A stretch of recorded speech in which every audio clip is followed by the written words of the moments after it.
യേശുവിന് വിശന്നിട്ടുണ്ട്, യേശുവിന് ദാഹിച്ചിട്ടുണ്ട്. നിന്നയുടെ വേദന എന്താണെന്ന് കർത്താവിന് അറിയാം. അവൻ നിന്ദിക്കപ്പെട്ടിട്ടുണ്ട്.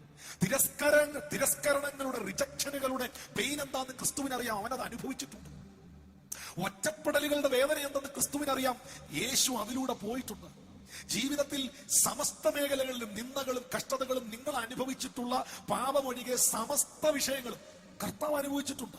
അവന് വിശന്നിട്ടുണ്ട്, അവന് ദാഹിച്ചിട്ടുണ്ട്, അവൻ പട്ടിണി കിടന്നിട്ടുണ്ട്. കർത്താവ് പരീക്ഷകളിലൂടെ, സാത്താന്യ പരീക്ഷകളിലൂടെ ഒക്കെ കടന്നുപോയിട്ടുണ്ട്. വെല്ലുവിളികളിലൂടെ കടന്നുപോയിട്ടുണ്ട്. യേശു കേട്ടതിന്റെ 100% നിന്ന നിങ്ങൾ കേട്ടിട്ടില്ല. മുഖത്ത് നോക്കി നീ വ്യഭിചാരപുത്രനാന്ന് പറഞ്ഞിട്ടുണ്ട്. നിന്റെ അപ്പൻ ആരാടാന്ന് ചോദിച്ചിട്ടുണ്ട്. കാർക്കിച്ച് മുഖത്ത് തുപ്പിയിട്ടുണ്ട്. വഴിയിലൂടെ വസ്ത്രരഹിതനായി യെരൂശലേമിന്റെ തെരുവീതികളിലൂടെ അവനെ നടത്തിയിട്ടുണ്ട്. ശാപത്തിന്റെ മരക്കുരിശ് അവൻ ചുമന്നിട്ടുണ്ട്.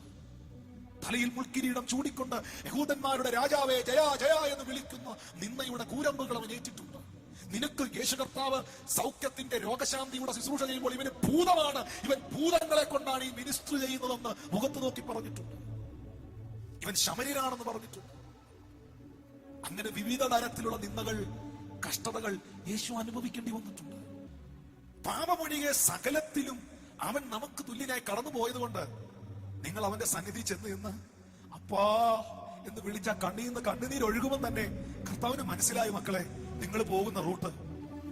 അതുകൊണ്ടാണ് പൗലോസ് പറഞ്ഞു, അതുകൊണ്ട് നിങ്ങളെ മനസ്സിലാക്കുന്ന ഒരു ദൈവം നിങ്ങൾക്കുള്ളത് കൊണ്ട്, ആ ദൈവത്തിന് നിങ്ങളെ സഹായിപ്പാൻ കഴിവുള്ളവനായതുകൊണ്ട്, കരുണ ലഭിക്കുവാൻ, തക്ക സമയത്ത് നിങ്ങളെ സഹായിക്കാൻ, കൃപ പ്രാപിക്കാൻ ധൈര്യത്തോടെ എല്ലാ കുറ്റബോധങ്ങളെയും വലിച്ചെറിഞ്ഞുകൊണ്ട്, എല്ലാ നെഗറ്റീവ് തോട്ട്സിനെ വലിച്ചെറിഞ്ഞുകൊണ്ട്, നഷ്ടപ്പെട്ടു പോയ എല്ലാ വിൽ പവറുകളും എല്ലാ ബലവും തിരിച്ചു പിടിച്ചോണ്ട് ധൈര്യത്തോടെ കൃപാസനത്തിന് അരികിലേക്ക് വാ, കർത്താവിന് അരികിലേക്ക് വാ.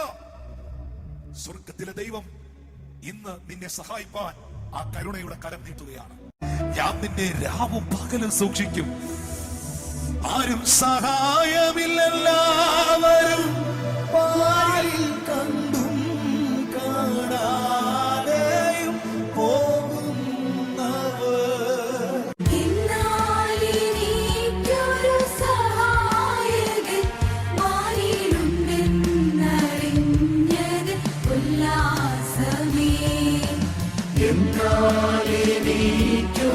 സഹായകൻ